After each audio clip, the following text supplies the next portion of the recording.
Hey, Croix friends. During this crazy year of 2020, we've talked often about the subject of control and how little we have of it. Christian psychologist, author, and leadership coach Henry Cloud says how we handle those feelings of lack of control can actually change how the brain gets wired. Your brain begins to interpret the events around it, and if you're not careful about this process, you'll fall into a pattern of what's called learned helplessness. We see this in a story from 1 Kings chapter 19 in the life of the prophet Elijah. This remarkable man of God had just come off of his greatest victory, the defeat of the prophets of Baal.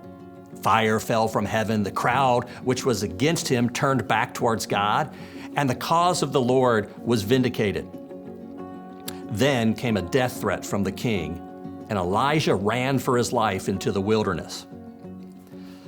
Well, I've never experienced a death threat, let alone a death threat from the most powerful man in the country. I can only imagine how terrifying that might be. When Elijah gets out to the wilderness, he's a wreck.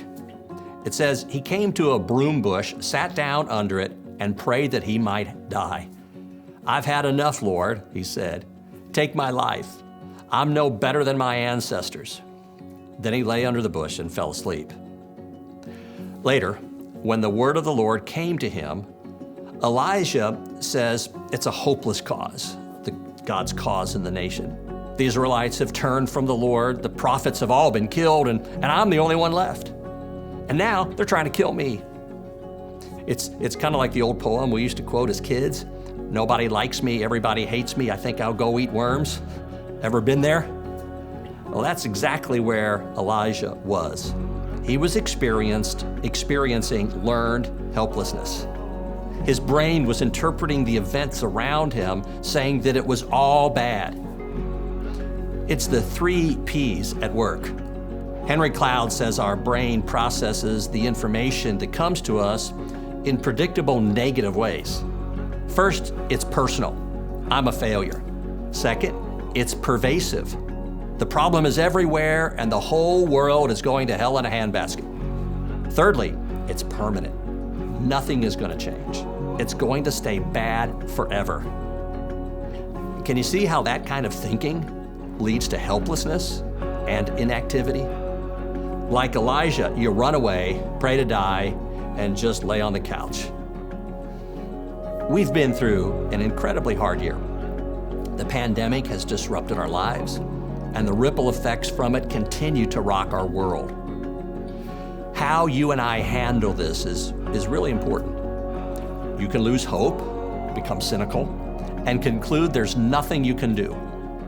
Yes, there are things out of our control, granted, but there are things you can do. So let's go back to Elijah. The Lord, who is the great physician, not only of our bodies, but our minds, takes Elijah through a program of emotional renewal and restoration. We pick up with verse 5. It says, "Then he lay down under the bush and fell asleep. All at once, an angel touched him and said, 'Get up and eat.' He looked around, and there by his head was some bread baked over hot coals and a jar of water. He ate and drank and then lay down again. The angel of the Lord came back a second time and touched him and said, 'Get up and eat, for the journey is too much for you.' So he got up and ate and drank. Strengthened by that food, he traveled 40 days and 40 nights until he reached Horeb, the mountain of God." So in that reading, do you see what God did for Elijah? He had him get some sleep, eat some good food, and drink lots of water. Rinse and repeat. Then he goes on a 40-day walk. That combination of rest, nutrition, time alone, and exercise strengthened him for the journey that was in front of him. It doesn't sound real spiritual, does it? But it's advice we must all heed. So let me ask, are you getting enough sleep these days? Are you eating well? Have you treated yourself to some good food that you really enjoy? Is there any better aroma than baked bread? Imagine bread baked by an angel. Man, sounds good to me.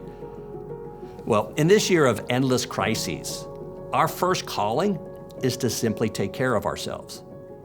God has made our bodies in such a way that we need rest and nourishment.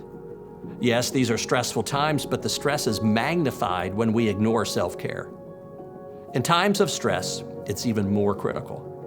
It may not sound spiritual, but it's exactly the prescription that God writes for Elijah, and the one he writes for all of his despondent children.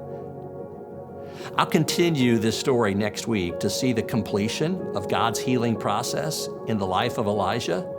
But for now, here's some advice.